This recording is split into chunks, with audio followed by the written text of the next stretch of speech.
Baik, kita lanjutkan bahasan kita tentang konduktor, yaitu di sini kita akan bahas mengenai beberapa efek pada konduktor. Di antaranya akan kita bahas ada 3 hal ya. Pertama adalah efek Hall, yang kedua potensial kontak, dan yang ketiga adalah efek Seebeck thermocouple efek Peltier.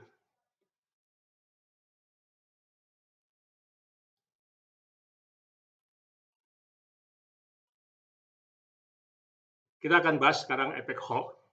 Ya. Apa itu efek Hall? Efek Hall adalah munculnya beda potensial antara kedua sisi konduktor, ya, jika lurus dengan arus listrik yang mengalir, di mana konduktor tersebut berada pada medan magnet dengan arah ya, kedua sisi konduktor yang lain. Ini akan lebih mudah dipahami kalau kita lihat bagaimana ilustrasi gambarnya sebagai berikut. Anda lihat di sini, ya, kita mempunyai suatu sel ya, atau material konduktor yang mana efek Hall akan kita tinjau. Jadi kotak ini merupakan material konduktor. Ini mempunyai ketebalan ke arah dalam daripada bidang ya, bidang. Nah, di sini kita aliri arus listrik Jx. Jadi arus listrik mengalir dari sini ya, memutar ke sini. Nah, arus ini sebenarnya karena aliran elektron pada material konduktor itu. Tentu bermula karena ada medan listrik E. Nah, karena arus listrik mengalir dari arah kiri ke kanan, berarti elektron alirannya dari kanan ke kiri. Karena muatan elektron negatif. Nah, material konduktor ini berada pada medan magnet. Ya, ini dot. Berarti medan magnet keluar ke arah kita. Keluar dari bidang slide kita. Nah, berarti di sini kita mempunyai ya, skema seperti ini. Ini rumus umumnya. Kalau suatu muatan di sini elektron bergerak, ya, bergeraknya dari kanan ke kiri, ya, kemudian berada pada medan magnet, arahnya adalah keluar bidang, ya, maka berarti situasinya adalah yang sebelah kanan.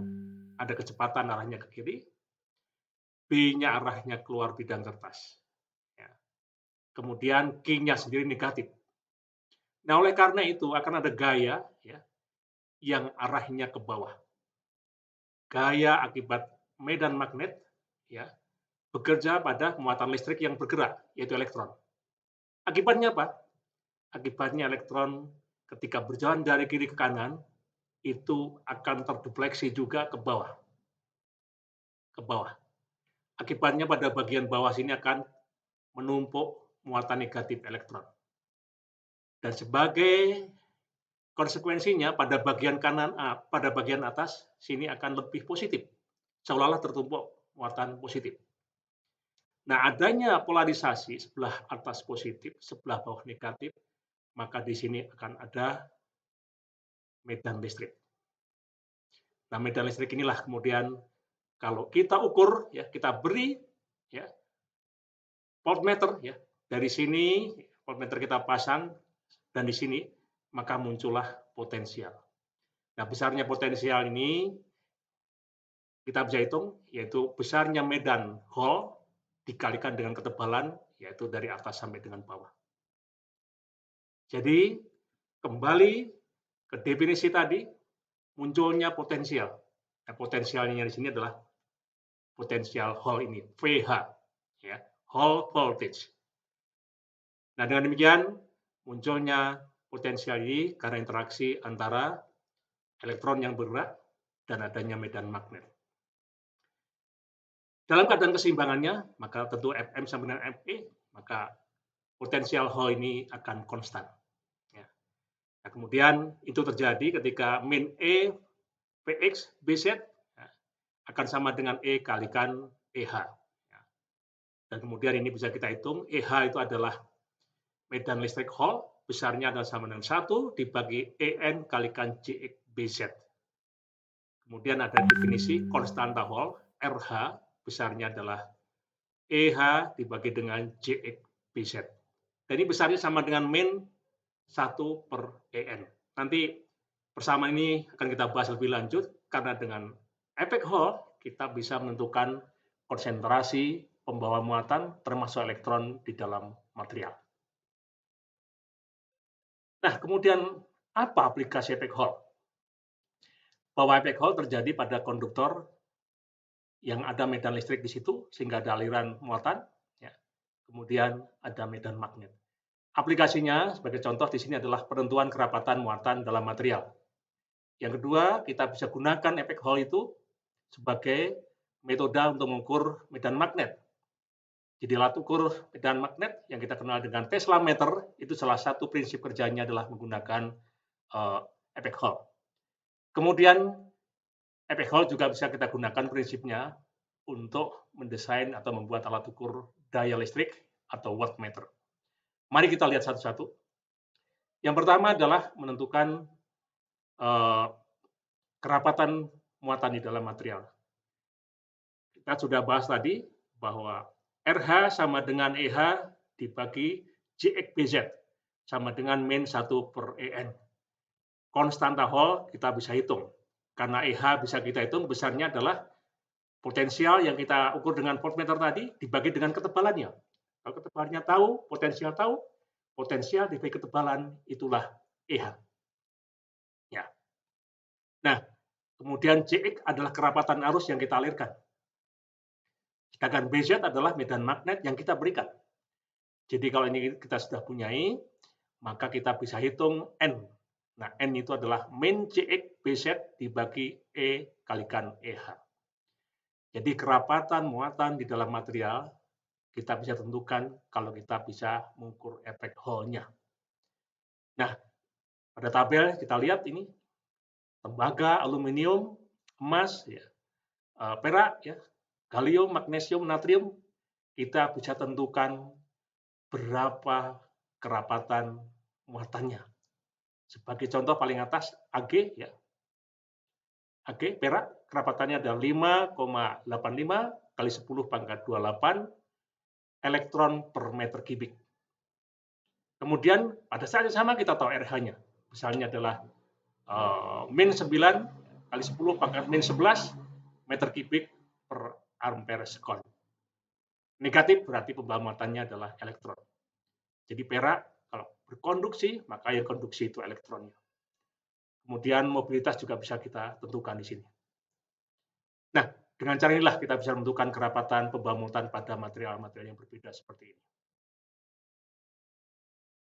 Kemudian yang kedua, aplikasinya adalah untuk mengukur medan magnet. Tentu sebaliknya, kita bisa mengukur VH sama dengan EH kalikan D. Berarti di sini antara VH, ya, EH, D kita bisa kaitkan. Nah, kemudian kita lihat di sini hubungan antara B, ya, E, RH, dan J. Jadi B sama dengan EH dibagi RH kalikan J. Dan dengan demikian, maka karena EH ini merupakan besaran yang sudah konstan, ya, kalau kita kalikan dengan D adalah potensial atau tegangan yang kita ukur, ya, maka kalau RH juga konstan, ya, J-nya kita buat konstan, ya, ketebalannya daripada selnya juga sudah tahu, maka B adalah suatu konstanta kalikan V. Jadi, kalau kita bisa mengukur potensial Hall, maka kita bisa mengetahui B. Nah, inilah prinsip antara pemanfaatan efek Hall untuk menentukan atau mengukur intensitas atau kuat medan magnet. Jadi hubungan antara B dengan H itu linear seperti ini. Ya. Kalau EH-nya naik atau pH-nya naik, berarti B-nya juga naik. Nah, dengan demikian kita bisa mendesain peralatan alat ukur medan magnet dengan mengukur potensial Hall-nya. Jadi alat ukur ini sebenarnya voltmeter, tapi voltmeter itu penunjukannya sebanding dengan medan magnet. Ini adalah contoh teslameter yang menggunakan prinsip Hall, dijual secara umum. Nah, ini di sini adalah sensor efek Hall.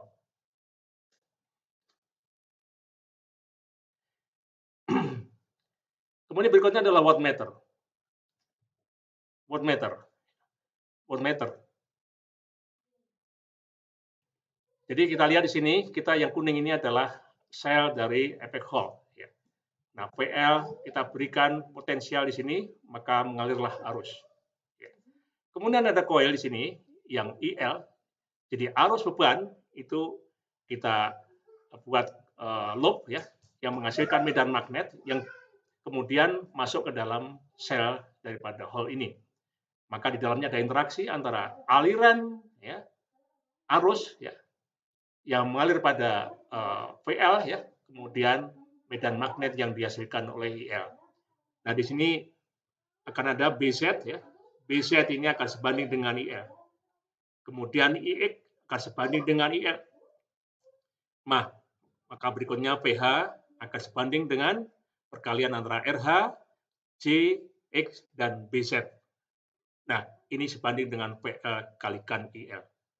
Jadi, tegangan Hall yang terjadi pada sel Hall ini akan sebanding dengan perkalian antara tegangan dengan arus. Dan tidak lain itu adalah daya listrik. Maka dengan kalibrasi, kita bisa lakukan pengukuran daya dengan cara mengukur tegangan efek Hall. Jadi alat ukurnya adalah voltmeter, tapi penunjukan voltmeter itu akan sebanding dengan daya listrik. Itulah wattmeter yang menggunakan prinsip efek Hall.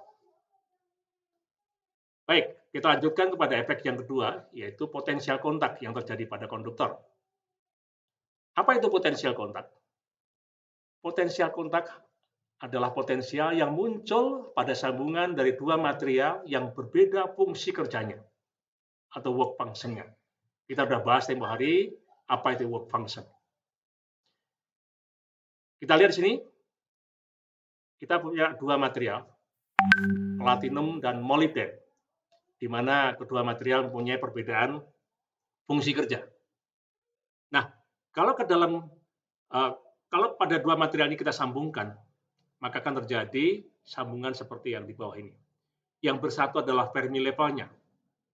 Maka dengan demikian akan terjadi perbedaan posisi dari energi level vakum pada masing-masingnya. Nah, dengan demikian maka akan terjadi penumpukan ya, muatan positif pada daerah molybden dan muatan negatif pada daerah platinum. Ya. Inilah munculnya potensial, terjadinya polarisasi muatan pada kedua sisi dari material pada daerah sambungan, maka terjadi build up potensial, itulah potensial kontak. Potensial kontak hanya terjadi kalau dua material yang kita sambungkan itu berbeda work function-nya. Nah, ini adalah kalau kita sambungkan seperti ini, ya, bagian atas nyambung, bagian bawah nyambung, ya tentunya ini potensialnya akan saling menghilangkan sehingga potensial totalnya tidak kelihatan. Ya. Nah, bagaimana konsekuensinya? Nah, konsekuensinya kalau misalnya kita punya sambungan, ya, misalnya kita punya konduktor panjang, ya, arusnya besar, ya, punya sambungan, maka pada sambungan itu sendiri sebenarnya ada tahanan kontak. Ya. Tidak nol R-nya. Nah, apalagi kalau material yang disambungnya itu berbeda. Maka di situ akan ada tahanan kontak, sekaligus ada potensial kontak. Nah, kalau ini kita berikan arus yang besar, maka di situ akan terjadi losses yang besar. Ya. Nah, apalagi ini kalau salurannya ada overload, ya, arusnya besar sekali, maka di situ akan ada pemanasan yang sangat besar. Nah, kalau kita lihat dari sisi rangkaian equivalent-nya, akan seperti ini. Jadi, kita punya RC, itu adalah tahanan karena konduktor. Konduktor yang tidak ada sambungan pun akan ada tahanannya, ada R.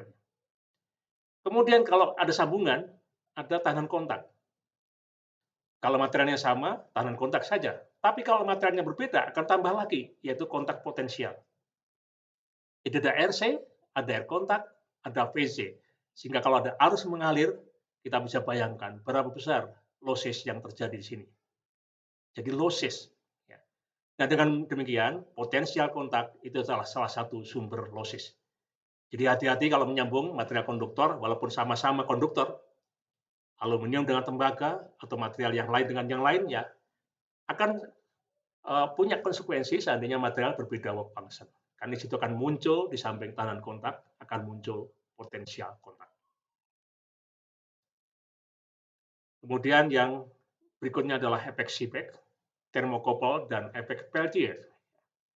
Efek Seebeck adalah efek yang berupa munculnya beda potensial apabila kedua ujung konduktor dibuat berbeda temperaturnya. Ini ditemukan oleh orang yang bernama Thomas Johann Seebeck ya, pada tahun 1821. Ya. Dia adalah ahli fisika dari Jerman ya, yang hidup pada abad ke 18-19. Ya. Jadi kalau kita punya konduktor seperti ini, kemudian sebelah kiri ini kita panaskan, sebelah kanan kita dinginkan, ada perbedaan temperatur yang signifikan, maka sebelah kiri ini akan ada distribusi elektron dengan Fermi Dirac seperti ini, sebelah kanan begini. Kita lihat, elektron akan energetik pada daerah yang panas. Akibatnya apa? Elektron cenderung bergerak ke arah yang dingin. Akibatnya di daerah dingin akan muncul penumpukan elektron, sedangkan daerah panas ini seolah-olah banyak muatan positif. Nah, adanya polarisasi ini muncullah tegangan. Nah, tegangan itulah yang kita kenal dengan tegangan karena efek Seebeck. Pemanasan di kedua sisi yang berbeda temperaturnya itu memunculkan potensial. Nah, kemudian kita mengenal thermocouple. Jadi kalau kita punya dua material, ya, kemudian ujungnya yang satu disambungkan, ujung yang lain tentu dipisahkan, berbeda temperaturnya, maka pada kedua ujung dari masing-masing akan ada beda potensial. Nah, kemudian kalau ujung yang tidak disambungkan itu diukur potensialnya, yang terjadi adalah beda potensial efek Seebeck dari keduanya. Ini contoh dalam tabel, Anda lihat, ya, kita mempunyai kalau perak itu 1,38 mikrovolt per Kelvin. Kemudian kalau molybden itu 4,71 mikrovolt per Kelvin. Nah, kalau kita punya dua metal, ya, metalnya sama, ya, kita ukur, maka tidak akan ada potensial yang kita ukur. Kenapa? Karena potensial di sini dan di sini sama, saling menghilangkan. Tapi kalau kita punya dua metal yang berbeda, berbeda dalam arti efek Seebeck-nya, maka kita bisa mendapatkan potensial yang kita ukur dengan voltmeter kita. Ini intinya adalah perbedaan potensial Seebeck dari kedua material. Nah, pada tabel ini kita lihat munculnya EMF, ya. Kalau kita punya dua material, sebagai acuannya platina. Jadi kalau platina ini kita sambung dengan misalnya ya, molybden, gitu ya, maka akan ada perbedaan ya antara 1,45 dan 0. Ya. Maka kita bisa mendapatkan beda potensial ini. Ya. Beda potensial. Nah, beda potensial karena dua material yang berbeda, ada perbedaan temperatur di kedua ujungnya, itulah thermocouple. Ya. Dua logam yang berbeda, yang kedua ujungnya mempunyai perbedaan temperatur, menghasilkan beda potensial. Nah, itulah thermocouple. Ini adalah contoh thermocouple, ya. Dan banyak digunakan thermocouple itu sebagai termometer untuk mengukur suhu, terutama suhu yang sangat tinggi sekali, ya. Jadi kalau kita punya suhu yang sangat tinggi, sekian ribu derajat, begitu ya, kita gunakan material logam, ya, thermocouple, ya, yang tidak meleleh pada temperatur itu, maka dengan mengukur perbedaan potensial dari keduanya, ya, ujungnya, maka kita bisa ukur berapa temperatur sebenarnya yang ada di ruangan itu. Ini gambar dari hubungan antara EMF dengan temperatur. Jadi kita lihat temperatur 800, maka untuk thermocouple tipe E itu EMF-nya kira-kira 70 atau 80 millivolt begitu. Maka dengan menggunakan millivoltmeter, kita bisa ukur berapa temperatur yang real itu, sampai ordernya sekian ratus derajat Celcius, atau bahkan mungkin di atas 1000. Nah, tipe E, kemudian tipe J, tipe K, tipe S, ini termokouple, ya, yang dibuat berdasarkan kombinasi material apa yang digunakan. Ya. Nah, kemudian termokouple ini perlu kita kalibrasi supaya tegangan yang keluar yang diukur dengan voltmeter itu menunjukkan berapa temperatur yang sebenarnya. Jadi kalibrasi ini penting. Nah, kemudian aplikasi Seebeck effect ini juga untuk static electric thermal power plant. Kita bayangkan kalau kita mempunyai temperatur tinggi, kemudian kita pasang ya elemen Seebeck ini ya dalam jumlah yang banyak, kita bisa dapatkan tegangan. Makin tinggi perbedaan temperaturnya, tegangannya makin tinggi. Berarti seolah kita bisa membuat baterai. Ya.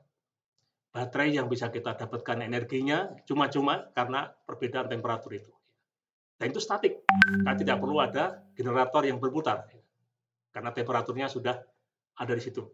Sebagai contoh misalnya kita punya PLTP, Pusat Pembangkit Listrik Tenaga Panas Bumi, maka keluarannya itu masih tinggi temperaturnya. Nah, kalau kita pasang elemen ini, kita akan dapatkan tegangan yang stabil ya, tanpa ada generator yang berputar.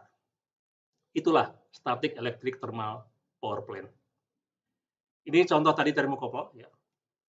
Kita lihat ada tipe K, tipe J ya, tipe N ya, dan seterusnya. Ini tergantung dari material yang digunakannya apa, kemudian range-nya berapa untuk mengukur temperaturnya. Contohnya tipe K ini ya, bisa dari 0 sampai 1100 derajat. Kemudian sudah ada kode-kode warnanya ya. Kemudian kalau kita lihat materialnya, contohnya ini tipe K ya, ini chromel ya, nikel chromium alloy, alumel nikel aluminium alloy, dan seterusnya. Masing-masing tipe itu dibuat dari material yang berbeda-beda. Dan ini tersedia di pasaran. Jadi kalau Anda ingin mencoba termokouple, ya, silahkan. Maka kita bisa gunakan untuk mengukur temperatur tinggi. Ini contoh ya, termokouple termometer ya, sudah ada di pasaran ya. Dengan mudah bisa kita beli. Yang kedua, kemudian yang berikutnya berhubungan dengan ini, ada efek Peltier. Nah, kalau efek Peltier ini sebaliknya dari efek Seebeck. Kalau efek Seebeck itu adanya perbedaan temperatur menghasilkan potensial. Maka Peltier ini dibalik. Kalau kita mempunyai daerah sambungan dua material yang berbeda, kemudian diberi potensial, ya, dan arusnya mengalir, ya, maka terjadi di dua sisinya itu temperaturnya berbeda. Satu menjadi daerah yang menyerap panas, jadi menjadi dingin, satu lagi melepas. Ya. Jadi ini adalah daerah yang berbeda temperatur pada kedua sisinya. Nah, ini efek Peltier. Ini ditemukan oleh Tuan Jean Charles Peltier pada tahun 1834. Setelah efek Seebeck ditemukan. Ya. Setelah efek Seebeck ditemukan, maka Peltier menemukan efek ini. Ini contoh efek Peltier ya. Ini adalah elemen Peltier. Ya. Anda lihat, kita sini ada elemen Peltier. Diberi tegangan, maka kedua sisi atas dan bawah akan terjadi perbedaan temperatur yang signifikan. Ya. Jadi prinsip kerja seperti ini. Ya. Diberi tegangan, maka di daerah sambungan ini konduktor yang disambung, ya, maka terjadi daerah panas dan dingin. Di sini daerah dingin, di sini daerah panas. Jadi yang daerah permukaan ini dingin sekali, di sini panas. Nah, aplikasinya salah satunya untuk air condition, AC, ya, untuk pendingin udara, ya, pendingin udara statik yang tidak perlu pakai freon macam-macam. Nah, ini grafiknya, yang kita lihat, ini daerah yang panasnya. Jadi kalau kita beri tegangan ya, dengan durasi tertentu, ya, maka daerah panasnya ini akan naik temperaturnya. Daerah yang dingin, permukaan atasnya temperaturnya akan turun signifikan. Ya. Ya. Kemudian perbedaan temperaturnya ini. Jadi perbedaannya bisa sampai 100 derajat Celcius antara temperatur panas di bagian bawah dan temperatur dingin bagian atas. Jadi bisa kita bayangkan, kita punya elemen ya, Peltier, yang kedua sisinya bisa berbeda temperaturnya sampai mendekati 100 derajat Celcius karena diberi tegangan. Jadi kebalikan dengan efek Seebeck tadi. Kalau Seebeck perbedaan temperatur menghasilkan potensial, kalau ini diberi potensial, akhirnya elemennya itu akan ada perbedaan temperatur pada kedua sisinya. Yang terakhir adalah emisi elektron. Jadi elektron pada konduktor itu bisa keluar dengan pemanasan yang kita kenal dengan emisi termionik. Ya. Jadi kalau permukaan katoda ini kita panaskan, maka muncullah elektron yang keluar. Nah itu kita kenal dengan emisi termionik, termal. Rumusnya seperti ini. Jadi makin tinggi temperatur, maka akan ada arus elektron yang keluar semakin besar. Ini ada rumus yang dikeluarkan oleh Richardson-Busemann. Ya. Ini ada J ya, sama dengan BE T kuadrat eksponensial min W per KT. W itu work function. Ya. Kemudian emisi medan. Kalau emisi medan itu berarti material diberi medan listrik tinggi. Maka efeknya akan menurunkan work function. Kalau Anda lihat ini bagian atas, work function W, maka dengan diberi medan tinggi, work function-nya menjadi lebih kecil. Akibatnya, elektron akan lebih mudah lepas. Jadi emisi termal dan emisi medan. Barangkali itu topik pembahasan mengenai konduktor. Ini adalah bagian yang terakhir dari konduktor. Nanti pada bagian berikutnya kita akan bahas mengenai semikonduktor dan superkonduktor. Terima kasih.